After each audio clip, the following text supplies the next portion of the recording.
Hi everyone, I am Dr. Olympia Papagiorgio and you have come to the channel where I talk about music and psychology. I come to this topic with humility and understanding that we're always evolving and growing as people, and I'm glad you're here. I'm glad you made it. Today I will be reacting to a video by Ren called Hi Ren, and I'm excited to just kind of share my thoughts and opinions about this project and anything that comes to mind. So let's just get started.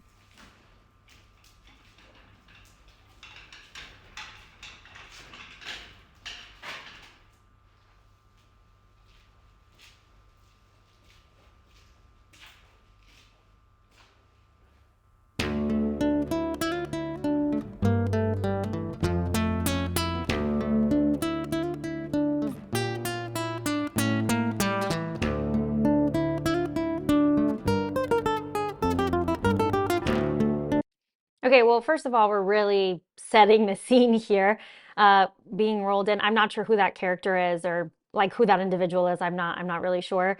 And so being rolled into the scene of this kind of cold, looks like a neglected room. And I see two lamps, but maybe a little overhead light as well. And he's in a wheelchair, he's got his guitar.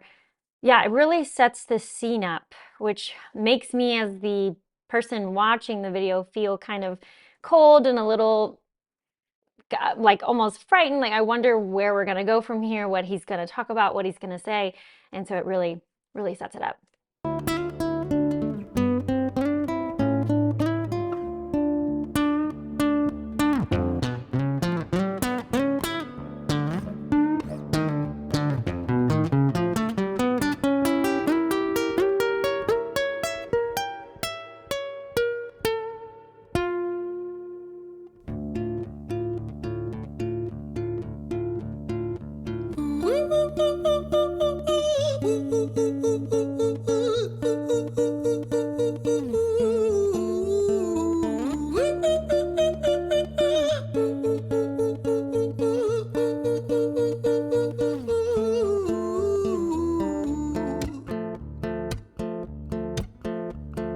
Hi there, Ran. It's been a little while. Did you miss me? You thought you buried me, didn't you? Risky. The lights Cause I flickering. always come back. Deep down, you know that. Deep down, you know I'm always in periphery. Ran, on you pleased to see me. It's been weeks since we spoke, bro. I know you need me. You're the sheep, I'm the shepherd. Not your place to lead me. Not your place to be biting off the hand that feeds me. Hi, Ran. I've been taking some time to be distant. I've been taking some time to be still. I've been taking some time to be by myself since my therapist told me I'm ill. And I've been making some progress lately. And I've learned some new coping skills. So I haven't really needed you much, man. I think we need to just step back and chill. Ren, you sound more insane than I do. You think that those doctors are really there to guide you? Been through this a minute. Oh my goodness. Okay, so this like internal argument battle, so many individuals who, especially in the music industry, you experience a lot of self-doubt. And I'm not exactly sure, like I haven't looked up anything about like Ren's opinion about this project or why he's made it or exactly why, or from what specific experience. But it's amazing how you can have this like internal fight, this internal battle, and you can see the voice that is a little more pushy, a little more abrasive, and then him going to that kind of quieter place. It's amazing as a performer, the energy that it takes to switch like that, to be able to like physically and physiologically kind of switch to go from this more aggressive, very straightforward, kind of intense voice to this little softer side, a little quieter side. And to do that live, to do that in the moment, takes a lot of energy. And he's doing it really well. And then the lights flickering during that voice, that's the more self-doubt or aggressive one, definitely sets the scene up for us as well. Times your civilian mind is so perfect to always being lied to. Okay, take another pill, boy. Drown yourself in the sound of white noise. Follow this 10-step program, rejoice. All your problems will be gone. Dumb boy. Nah, mate, this time is different, man, trust me. I feel like things might be falling in place. And my music's been kinda doing bits too. Like I actually might do something great. And when I'm gone, maybe I'll be remembered for doing something special with myself. That's why I don't think that we should talk, man. Cause when you're with me, it never seems to help. You think that you can amputate me? I am you, you are me, you are I am we are one. Split in two, that makes one. So you see, you gotta kill you if you wanna kill me. I'm not leftover dinner, I'm not scraps on the side. Oh, your music is thriving, delusional guy. Where's your top 10 hit? Where's your interview with Oprah? Wow, your Grammys ran nowhere. Yeah, but my music's not commercial. Oh man, that is so painful. As a musician, you have the self-doubt that comes in very often. It can be so painful because you feel very vulnerable when you put your music out. If it doesn't receive a reaction from somebody or somewhere, those voices over time can get really loud. The ones that are telling you like, well, where's your top 10, you know? And you can experience so much self-doubt in the music industry. It's amazing how much you can experience. And yeah, it's a vulnerable space to be releasing music and then potentially not have any recognition or anything. And so the music ends up really just being for yourself, which is okay. But if you are not receiving kind of that, like, hey, that was that was a really nice record, or what you said in that song really meant a lot to me, you can feel it over time. And I think that's the delicate place that musicians are in when they're releasing music and they're putting their work out there. A lot of the time, it's about themselves and their experiences and how they feel, right? It's very emotional. Music can be very emotional, and it's typically coming from a personal lived experience. And it sounds like this is coming from a lived experience as well. He's doing really a great job portraying this difficult internal battle. Like that. I never chase numbers, statistics or stats. I never write hooks for the radio, they never even play me, so why would I concern myself with that? But my music is really connecting, and the people who find it respect it. And for me that's enough, cause this life's been tough, so it gives me a purpose I can rest in. Man, you sound so pretentious. Ran, your music is so self-centered. No one wants to hear another song about how much you hate yourself. Trust me. You should be so lucky, having me inside you to guide you, remind you to manage expectations, provide you perspective. That thing you neglected, I get it. You wanna be a big deal, next Jimi Hendrix, forget it. Man, it's not like that. Man, it's just like that. And even the music, right? The energy of how he's playing the guitar changes depending on what side, for the sake of this conversation, what side of him is speaking and discussing and reacting to itself. And so, on the other end, you have this, again, that softer side, that really quiet side, that part of you, what makes me think of is like that part of you that's really trying very hard to be kind and have self-compassion for yourself and come through. This is being shown very well kind of visually what that might look like for some people. And you can even hear the music itself is reflecting that as well.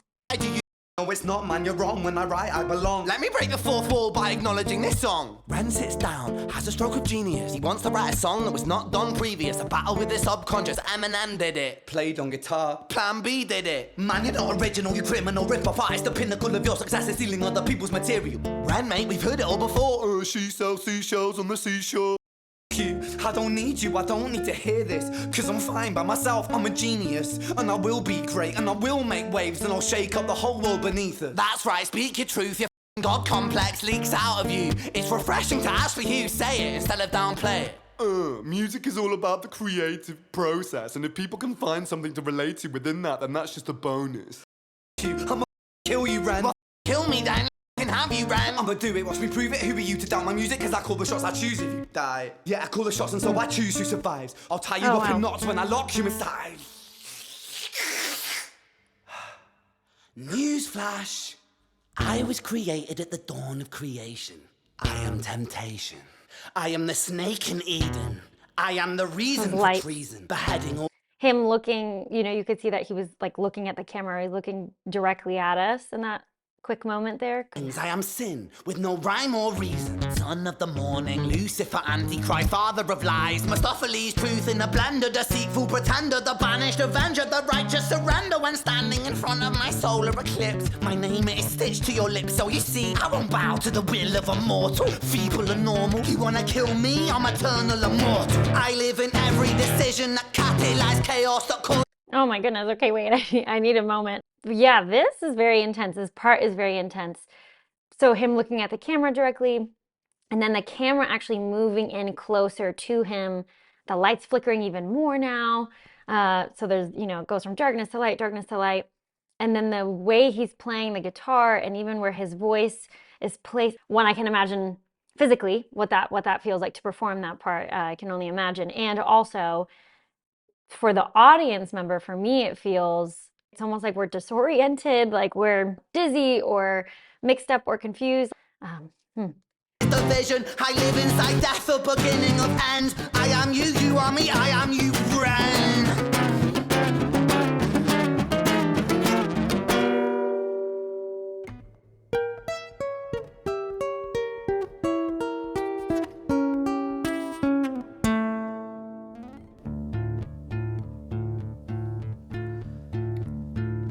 Hi, Ren. I've been taking some time to be distant. I've been taking some time to be still. Here, I'm assuming it's the other voice now, right? Uh, his voice is not as soft in the sense of like fearful or shy or kind of hiding, feels very small. Right now, the voice is a little lower, so it has like almost a little more groundedness to it. It's a little more grounded. He came out of this really huge like climax moment of intensity and whatever that means, anger, frustration, self-doubt, right? All the things that he was saying. And then this kind of deeper voice is coming out almost like it came out of, battle. And it's fighting back a little bit, but it's starting low. It is more grounded. It doesn't seem as shy as it did before. Been taking some time to be by myself, and I've spent half my life ill. But just as sure as the tide starts turning, just as sure as the night has dawned, just as sure as the rainfall soon runs dry when you Looking right stand at in the an eye camera. of a storm. I was made to be tested and twisted. I was made to be broken and beat. I was made by his hand, it's all part of his plan that I stand on my own 2 feet. And you know me, my will is eternal. And you know me, you've met me before. Face to face with a beast, I will rise from the east and I'll settle on the ocean floor. And I go by many names also. Some people know. So again, there's more strength. There's more power behind that voice now. We're standing. It feels very hopeful. He's making eye contact, standing on his own 2 feet. Me as hope. Some people know me as the voice that you hear when you loosen the noose on the rope. And you know how I know that I'll prosper? Cause I stand here beside you today. I have stood in the flames that cremated my brain, and I didn't once flinch or shake. So cower at the man I've become when I sing from the top of my lungs that I won't retire, I'll stand in your fire, inspire that me to be strong. Going up a little higher again. And when I am gone I will rise in the music that I left behind. Ferocious, persistent, immortal like you, we're a coin to different sides. That emotion on his face right after he finished that line like really touched me because it shows this, pain, has this pain in it, but also this like I made it through and I fought through whatever it was that was harmful. And it's amazing to see that. He's really a brilliant, like just a brilliant performer, the way that he shows all of this. It's really incredible.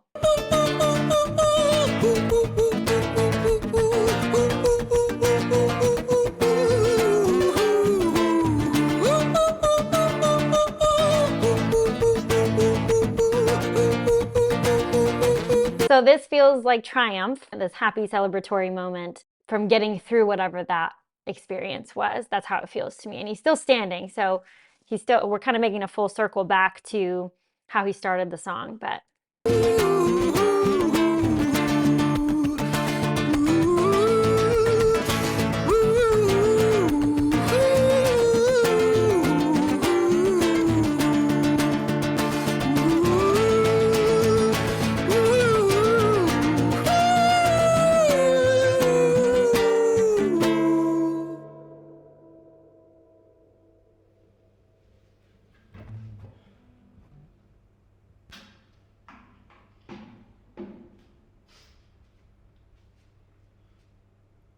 When I was 17 years old, I shouted out into an empty room, into a blank canvas, that I would defeat the forces of evil. And for the next 10 years of my life, I suffered the consequences, with autoimmunity, illness, and psychosis. As I got older, I realized there were no real winners and there were no real losers in psychological warfare, but there were victims and there were students. It wasn't David versus Goliath. It was a pendulum, eternally swaying from the dark to the light. And the more intense Says the pendulum swinging from the dark to the light. And the first thing I thought of was the two lights, those lights in the room, maybe depicting that, right? Showing that kind of movement from dark to light. intensely that the light shone, the darker the shadow it cast. It was never really a battle for me to win. It was an eternal dance. And like a dance, the more rigid I became, the harder it got. The more I cursed my clumsy footsteps, the more I struggled. So I got older, and I learned to relax. And I learned to soften, and that dance got easier.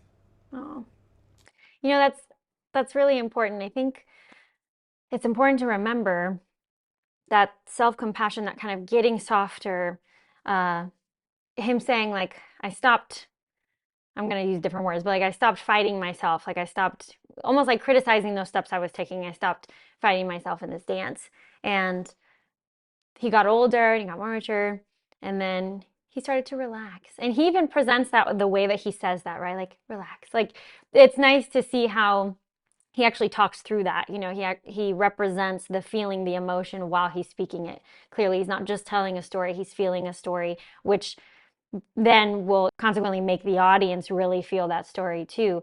That this is coming from a lived experience, so it's definitely going to, you know, touch us. And I think as musicians and performers and singers and people in the music industry and entertainment industry, a lot of these difficult experiences happen. We always feel very vulnerable and we can be incredibly self-critical about a lot of things that we go through. And there's so many hiccups in the music industry. I have so many stories about all kinds of hiccups that can happen. Uh, and it's interesting to see how he depicts that. And obviously this is sounds even more serious what he's experienced. It'd be interesting to read if he's put something out, some kind of interview around this project and what he meant by it and all that. But self-compassion is such an important piece, and that you really need to be kind to yourself. You really need to be nice to yourself. Those messages that we send ourselves, they make such a big difference in how we function and how we feel about ourselves and the world and our role and the world around us. And so getting a little softer and remembering that you're human and you're always growing and you're always learning and evolving is really important. And so self-compassion and hope. Hope is another huge thing that I talk about often that is helpful, is to be hopeful and to have hope, to see the light at the end of the tunnel, that kind of thing. It is this eternal dance that separates human beings from angels, from demons, from gods. And I must not forget, we must not forget that we are human beings.